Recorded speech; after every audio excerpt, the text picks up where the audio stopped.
चलो चलो भाई मैडम वहाँ से और आपका थोड़ा स्वागत किया जा रहा है। चलो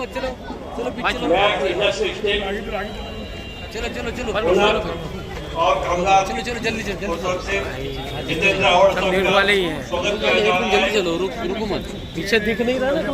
welcome sir, welcome welcome sir.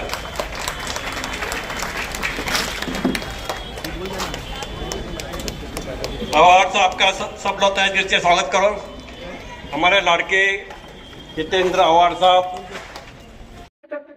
जितना आज मैंने डरते हुए देखा, मेरी बेटी हाल ही में बोली कि मैं अवार्ड सबके साथ खड़े थे तो सामने भी खड़े नहीं जा पाते, काम है तो डर रहे। तो ठीक है, मैं मुझे ऐसा लगता है मोहब्बत वाला डर, रिस्पेक्ट का डर जिसको बोलते। उस वक्त साहब ने कुछ आबा को आनंद पटेल जी को बोला और फिर वो सारी चीज दिखाए तो वाह दूर अंदेशा देखो, राष्ट्रीय नेता इस चीज को बोलते। इसलिए तो कहते हैं जिसकी जितनी काबिलियत अल्लाह ने उसको उतना उरूज दिया, फिर उसको धर्म से मापा नहीं जाएगा कि वो ईमान वाला है कि गैर ईमान वाला। उसका पैमाना धर्म से नहीं किया जा सकता। अल्लाह ताला ने अगर आपने लोगों की खिदमत की है, आपने सलाहियत है, तो अल्लाह उस मकाम पे पहुंचाएंगे जहां तुमको जाना चाहिए, कोई भी रास्ता हो।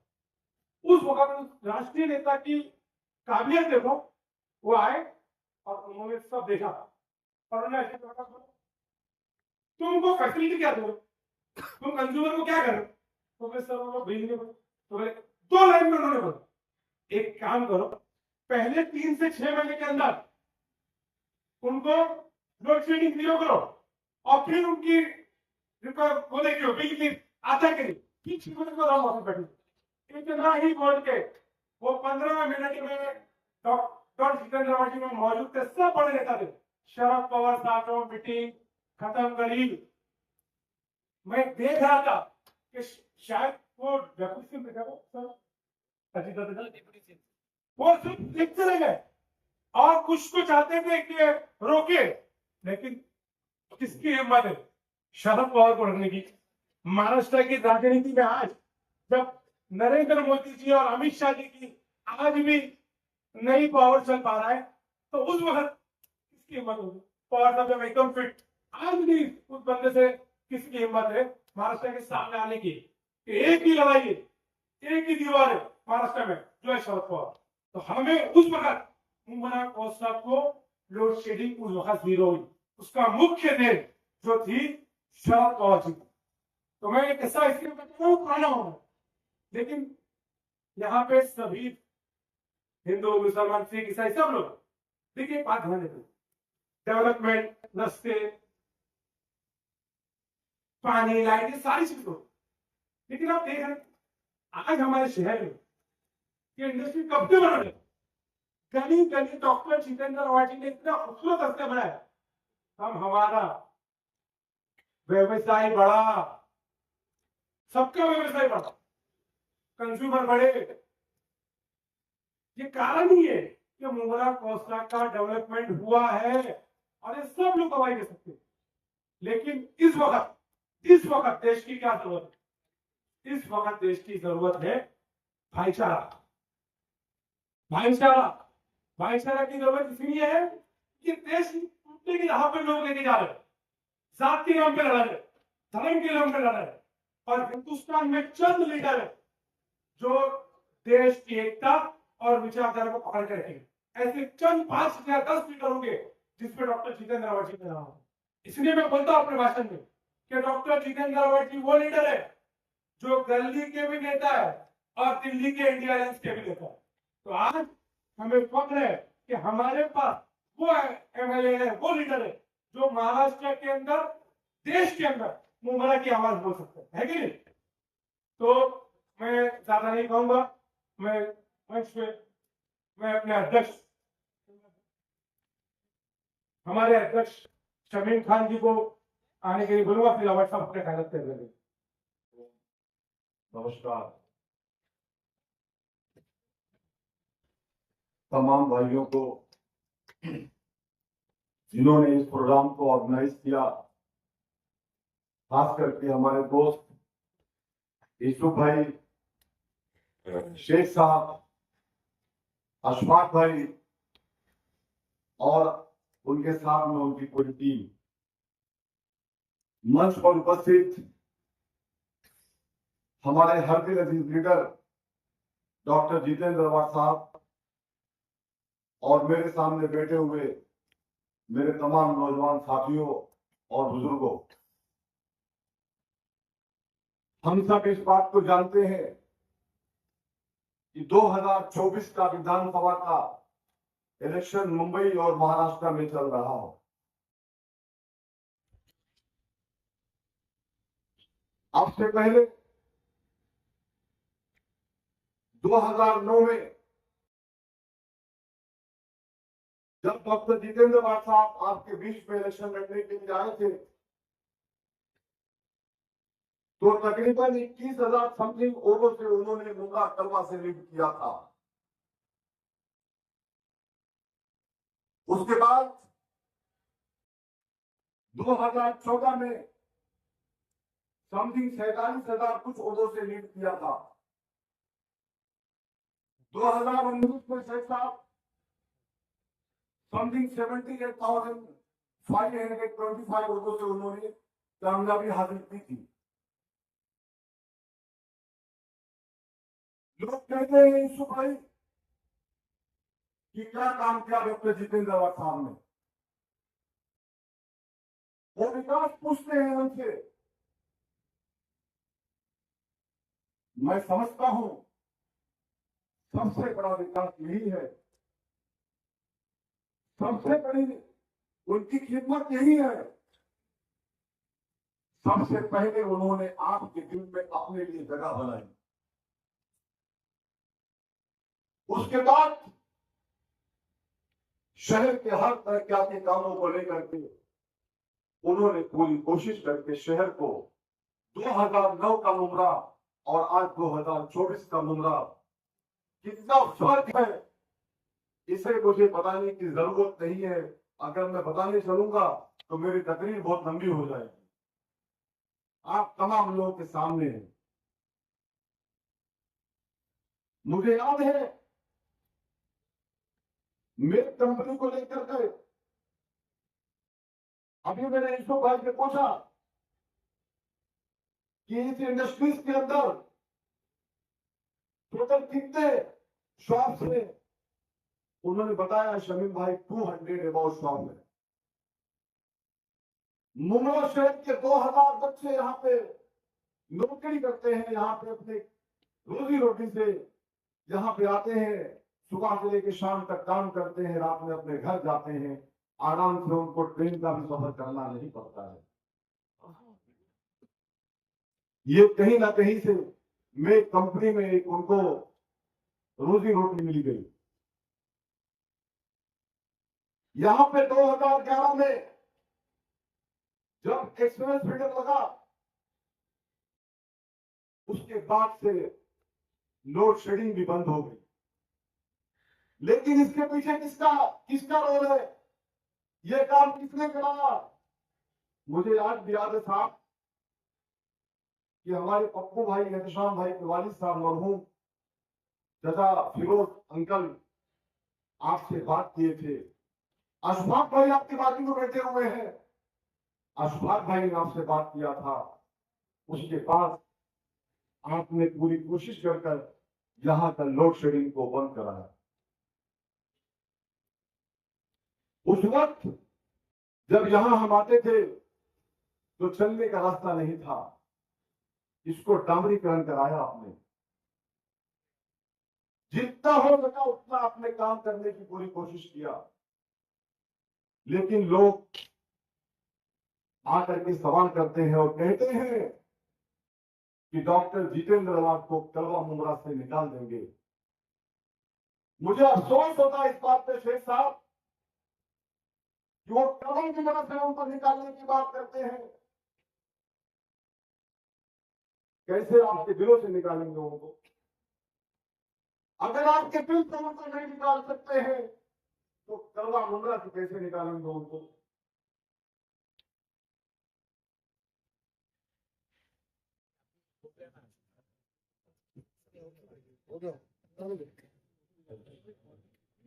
डॉक्टर जितेंद्र आवाड साहब ने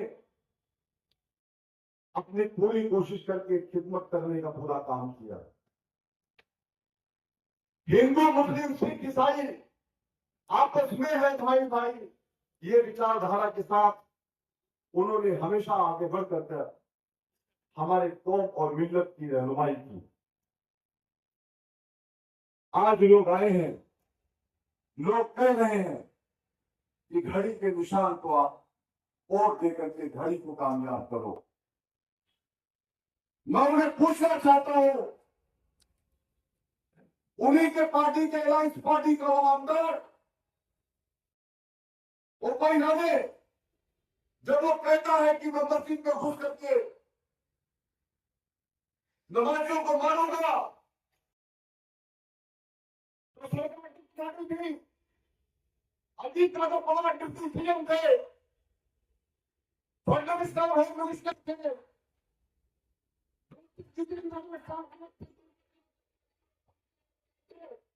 तमाम उलमा-ए-किराम के साथ, तमाम भाइयों के साथ, मुगल के आवाम के साथ मिल करके उस पर एफआईआर दर्ज करवाते हैं। रामगिरी महाराज के खिलाफ आकर के फाइन करके वो दर्ज कराते हैं एफआईआर। उस वक्त कहां चले गए थे आप?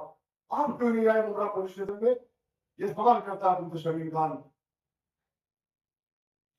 लेकिन दर्ज कराने का काम एफआईआर आवाड साहब करते हैं, लेकिन तुम्हारी पुलिस, तुम्हारा यहां का कानून, तुम्हारी गवर्नमेंट ये आदेश देती है इन्हें अरेस्ट मत करो।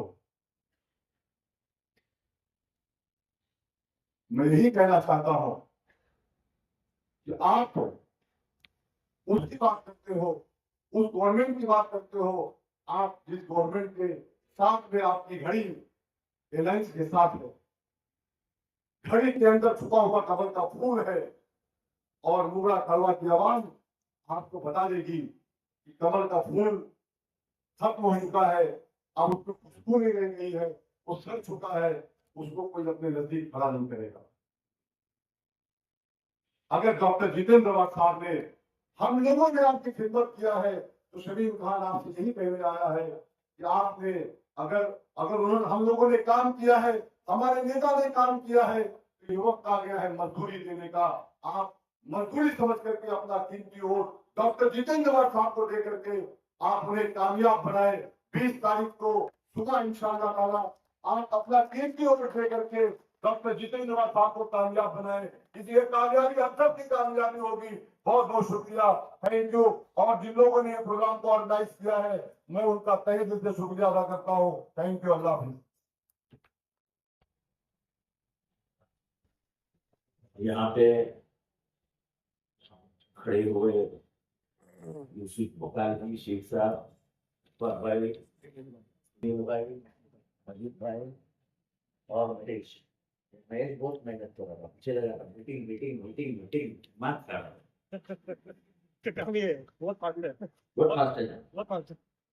मेन हमारे भगवान पर ये सबसे मेन है नाइट प्रोग्राम 200 गाने का पूरा मैं जब पहले 2009 में चुन के आया, मैं पॉलिटिकल भाषण नहीं करूंगा। एम्प्लॉयमेंट जनरेशन कैसा होता है इसका बेस्ट एग्जांपल मेक है। ये पत्रकारों ने भी कभी ध्यान नहीं दिया। पहले जब ये यहाँ आया तो मेक को देख के फिर हमारी एक मीटिंग जैसा लोगों को बुलाया कि क्या है, तो उन्होंने बोला कि एक तो मुंब्रा से लाइट आती है, मुंब्रा की कॉमन लाइन से लाइट आती है, तो लोड शेडिंग की वजह से कुछ गाड़ी चलती ही नहीं, कुछ गाड़ी नहीं होती। क्या करना चाहिए? तो मुझे एक्सप्रेस फ्रीडम मिलना चाहिए। क्या होता है जब रजिस्टर्ड इंडस्ट्रियल स्टेट होती है तो उसके लिए 24 आवर्स की लाइट देना सरकार की जिम्मेदारी होती है। पर ये आउट ऑफ जोन था, इधर से नजदीक कोई एमआईडीसी नहीं थी। ये बहुत कोशिश करने के बाद हमको एक एक्सप्रेस फीडर मिला। एक्सप्रेस फीडर का मतलब जहां लाइट आती है वहीं से डायरेक्ट लाइन गुजरनी, बराबर? Correct, right, perfect. ये लाइट लोड शेडिंग के बिना थी और 24 घंटा लाइट मेरे को मिल गई, बराबर है? तब यहाँ 400-500 लोग काम करते, क्योंकि इंडस्ट्री चलती नहीं थी। ज्यादा रोजगार कैसे कौन देगा, मालिक कैसे पैसे देगा? एक्सप्रेस लाइट आ गई, इधर कीचड़ हुआ करता था, वो कीचड़ को साफ करके यहाँ रास्ता आ गया, और फिर इनको तकलीफ भी ना हो इसलिए ये पीछे दिख रहा है, ये 2.5 करोड़ रुपया खर्चा करके एक्सप्रेस फीडर बना, sub station, sorry not sub station बना है। आज मेरे को, मैंने पहली बात उनसे पूछी कि आज क्या स्ट्रेंथ है आपकी? आज यहाँ पे 5,000 लोग काम करते, कितने? 5,000 लोग। मुंबई में किसी को पता नहीं होगा कि मेक में 5,000 लोग काम करते हैं। ये तो परमानेंट है, बराबर है? डायरेक्ट एम्प्लॉयमेंट और इनडायरेक्ट एम्प्लॉयमेंट कितने मालूम है क्या? मालूम है? कम से कम 15 से 20,000 लोग इनडायरेक्टली इन्वॉल्व है, यानी 20,000 लोग इस मेक से कनेक्टेड है। जो गाना 3, 4, 5 लाख लोग बेचने को तैयार हो गए थे, तो ये कुछ था ही नहीं, क्या करेंगे? 3 लाख बायर नहीं था, 5 लाख 3 लाख पे खरीदने वाला नहीं मिलता था। अब ऐसी हालत है कि 50 लाख रुपए दो तो भी कोई बेच के नहीं जाता, बायर को हकाल देते भाई चल, और क्योंकि एक तो स्टेशन के नजदीक, बेग का क्या है, क्या है, स्टेशन के नजदीक है,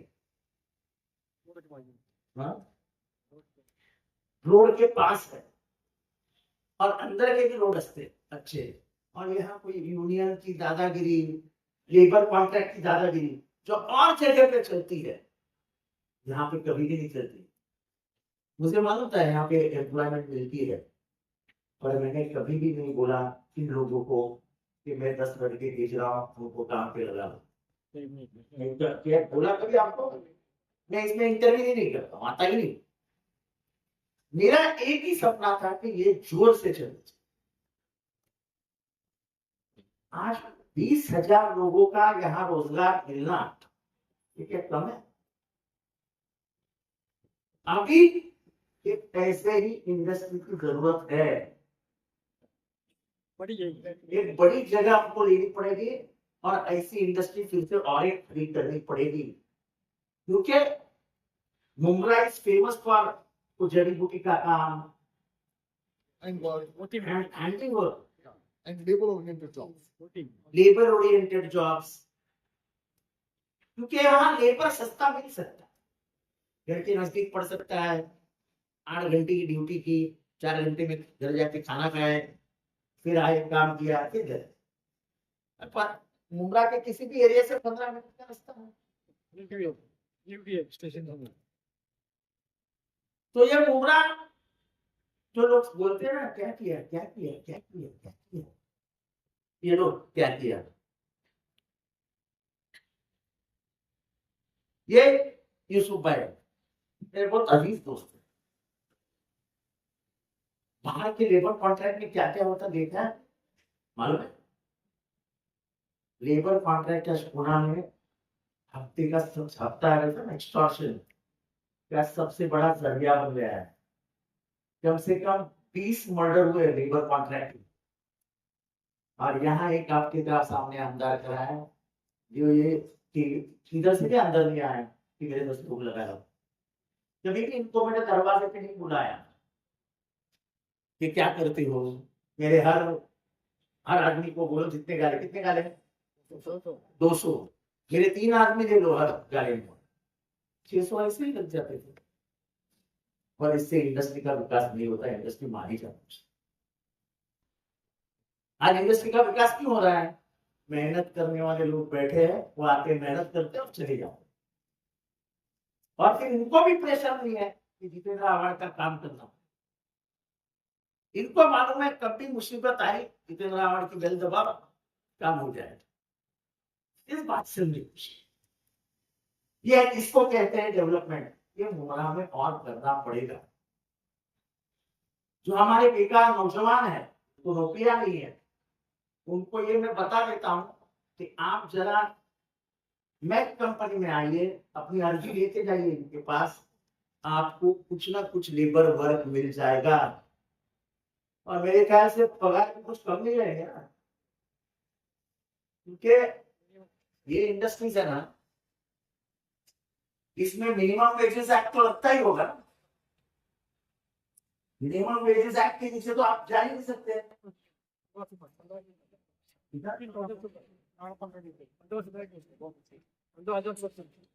हर पगार 15,000 के ऊपर है, पर हमारे बच्चों को ये मालूम नहीं कि अपन इस रस्ते से लेफ्ट टर्न मारेंगे तो मैक है और मैक में नौकरियां मिलती है। बच्चों को मालूम ही नहीं है। मुमरा के बच्चे कितने हैं यहाँ नौकरी करने वाले? इधर है, हाथ उठाओ ना। मुमरा के बच्चे नौकरी करने वाले यहाँ पे देखो कितने कम है, देखो कितने कम है।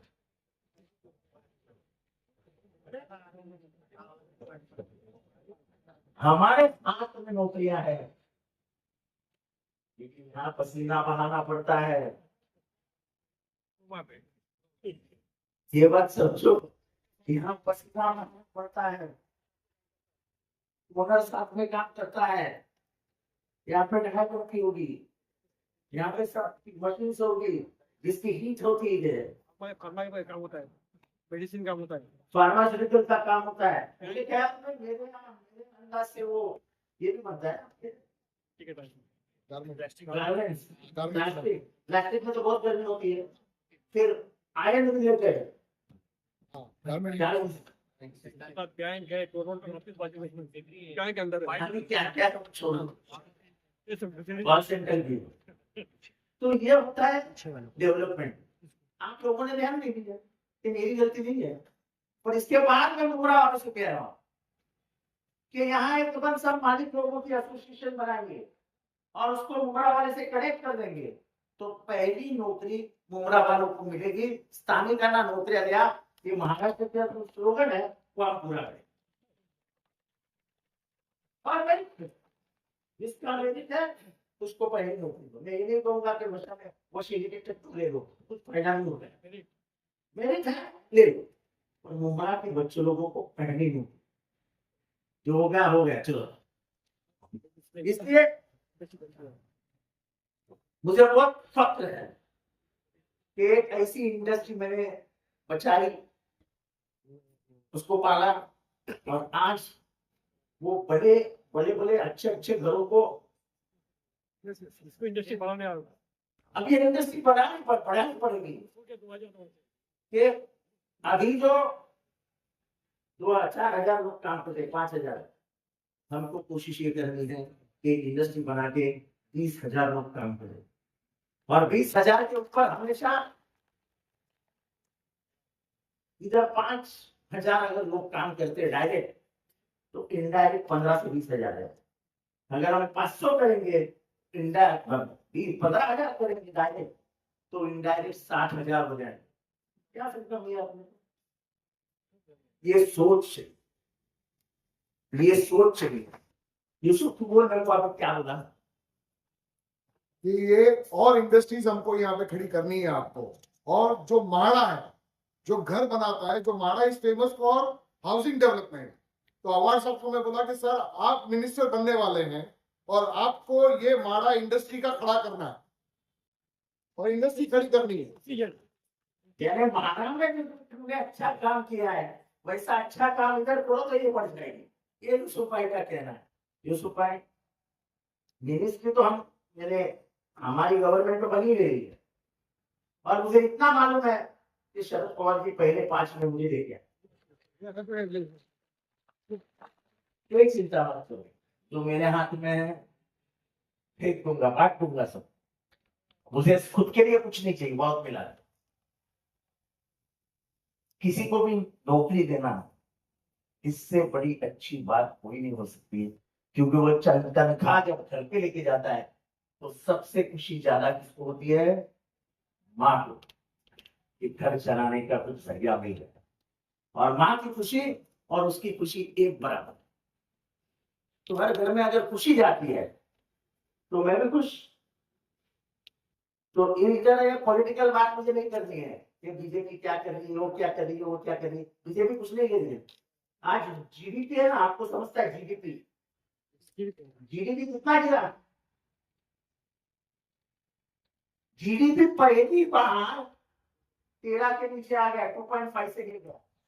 ये सब बातें क्या कहां समझाओ? 2.5 से गिरना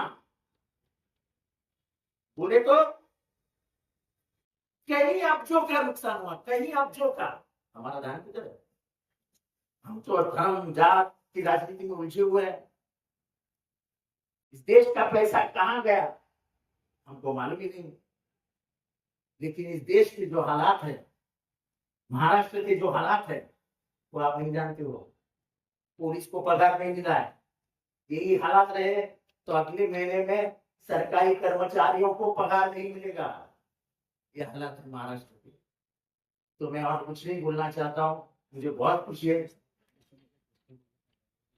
नहीं, वो अभी इसके बाद अभी ये सब बोलने का नहीं है।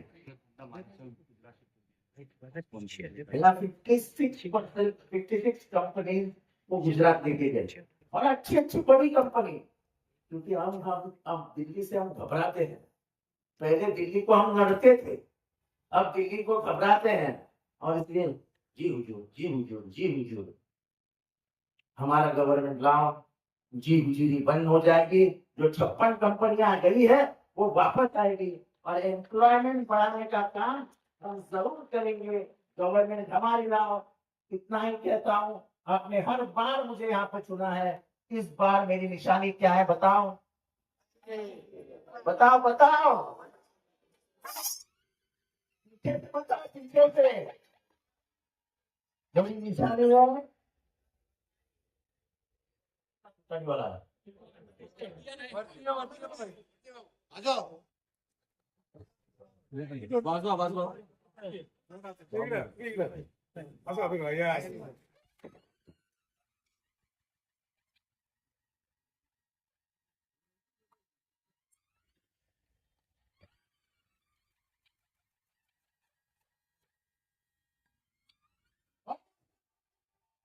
तुम्हारे साथ है। इसी बात पे मैं अलविदा कहता हूँ। इंडस्ट्रियल डेवलपमेंट के लिए यहाँ को ज्यादा से ज्यादा रोजगार लाने के लिए मैं बताता हूँ आपको कि एक प्लान मेरा हुआ है और वो जल्दी एग्जीक्यूट भी हो जाएगा। यहाँ पे आईटी की बिल्डिंग बना रहा हूँ, जहाँ कम से कम 2000 बच्चे बच्चियों को नौकरियां मिलेगी यहीं पे। क्योंकि लोगों का बोलना है कि तुम्हारे बच्चे बच्चियां बाहर आती है, उससे चौधरी नौकरियां तो हम आपके ऑफिस कर देंगे और लोग अच्छे से चलाएंगे। तो अच्छा है ना? बिल्कुल फैक्ट है। अच्छा है। हम 2000 लोगों को नौकरी दे सकेंगे। ये इंडस्ट्री में करना है। यही अपने को इधर करना है तो ही मुमरा आगे बढ़ेगा। वरना ये झाड़ू खाते में लगाओ, ये पानी खाते में लगाओ, नहीं होगा। मैं अब इनको जबरदस्ती करूंगा कि मुमरा के स्थानिक लोगों को ही नौकरियां मिलनी चाहिए। लेकिन आपको बताता हूँ कि मालिक वहां काम करते हैं, ये सब मालिक है ना, ये सब अंदर काम करते हैं। तो आपको वो पानी खाते की नौकरी जैसा नहीं मिलेगा। टाइम मिला घर चले गए, ऐसा नहीं होगा। इधर तुमको बराबर 8 घंटे प्रोसेस में काम करना पड़ेगा। तैयारी है तो बहुत नौकरियां है। मेहनत को कोई पर्याय नहीं है, पसीने को कोई पर्याय नहीं है। पसीना बहाओ तो ये मिट्टी है ना, अपने आप तुम्हारे हाथ में सोना दे देगी। खुदा हाफिज़।